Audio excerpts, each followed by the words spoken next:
اور یہ ہر وقت ہے. آپ کبھی بھی نہیں کہہ سکتے کہ میری زندگی میں جہاد اکبر ختم ہو گیا ہے, اب میں امر ہو گیا ہوں. اب ایسا ہو ہی نہیں سکتا. جو شخص اپنے آپ کو کامل سمجھے وہیں اس کی بربادی شروع ہو جاتی ہے. جہاں آپ یہ سمجھ لیں کہ بس میرے سے تو اچھا کوئی نہیں ہے, بس پھر آپ کا چیپٹر لائف کا ختم ہو گیا. کتنے لوگ اسی حالت میں برباد ہو گئے زندگی میں.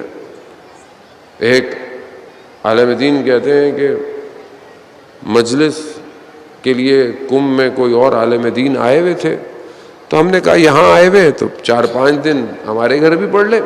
وہ اہل کرامت تھے, کچھ ان کے پاس تھا, تو ان کا ٹھیک ہے میں پڑھ دوں گا. تو انہوں نے کہا کہ میں اپنے گھر کے باہر ایک پرچم لگا لیتا ہوں تاکہ لوگوں کو پتہ چلے کہ یہاں پر مجلس ہو رہی ہے. تو وہ جو پڑھنے والے آئے تھے انہوں نے کہا, یہ کوئی شخص وہاں بیٹھا ہوا تھا, اس نے بولا کہ یہ پرچم آپ لگائیں گے تو یہ ریاکاری نہ ہو جائے کہیں, مثلا آپ دنیا کو دکھانا نہیں کہ بھائی مجلس کرا رہا ہوں میں.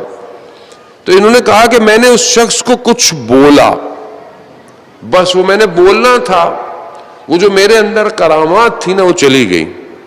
یعنی میں لوگوں کے ذہن پڑھ لیتا تھا, وقت سے پہلے چیزوں کو بتا دیتا تھا.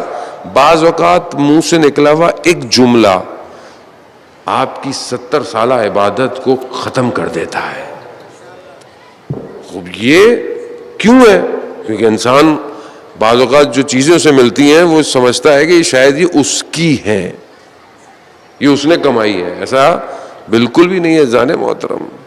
توحید ہے, اگر آپ خدا کی خاطر کام کرتے ہیں, مجلس کرتے ہیں, جیسے آپ آج کل مجلس ہے, ماتم ہے, ذکر ہے, جو بھی کام کر رہے اللہ کی خاطر ہو.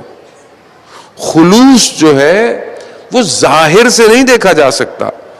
اب آپ بولے خلوص کا مطلب ہے میں مطلب ہلکی نیاز دوں, خلوص ہو, ایسا کوئی نہیں ہے. جو اللہ نے آپ کو دیا ہے آپ اسی حساب سے دیں. خلوص آپ کے ارادے میں ہونا چاہیے. اگر آپ کی نیت پاک ہے تو چاہے آپ کروڑوں خرچہ کر رہے ہو تو بھی اللہ اس میں اخلاص دیکھے گا. لیکن ہو سکتا ہے ایک آدمی 10 روپے خرچہ کر رہا ہو لیکن دکھا کے کر رہا ہو, تو پھر آپ کیا بولیں گے؟ تو ہم کمپیئر یہ نہیں کر سکتے کہ بڑا کیا ہے چھوٹا کیا ہے. خلوص اخلاص کا تعلق آپ کے وجود سے ہے, اور یہ وجود اگر خداوند متعال کی خاطر ہے تو آپ کا ہر قدم پاک ہے. اگر آپ اپنے گھر کے بھی کام کر رہے ہیں اور اللہ کی خاطر کر رہے ہیں, عبادت کر رہے ہیں. خاتون گھر میں کام کر رہی ہے, اللہ کی خاطر اپنے گھر والوں کی خدمت کر رہی ہے, تو اس کا ہر کام عبادت ہے. آپ سڑک پر پتھر کو بھی کنارے پہ کر رہے ہیں مخلوق خدا کی خاطر, تو آپ عبادت کر رہے ہیں. آپ یہاں سے آئے, رستے میں کوئی ایسی چیز کہ جو کسی کو نقصان دے سکتی ہے اگر آپ نے سائڈ پہ کر دی تو آپ عبادت کر رہے ہیں. خوب ہو سکتا ہے آپ کی یہی چیز خداوند متعال کو پسند آ جائے. یہاں معاملہ لوگوں کے نہیں ہے کہ آپ لوگوں کو دکھانا چاہتے ہیں, اور وہ خدا کہ جو کسی کا محتاج نہیں ہے مگر وہ چاہتا ہی ہے کہ اگر اس کے پاس آؤ تو بہرحال طریقے سے آؤ.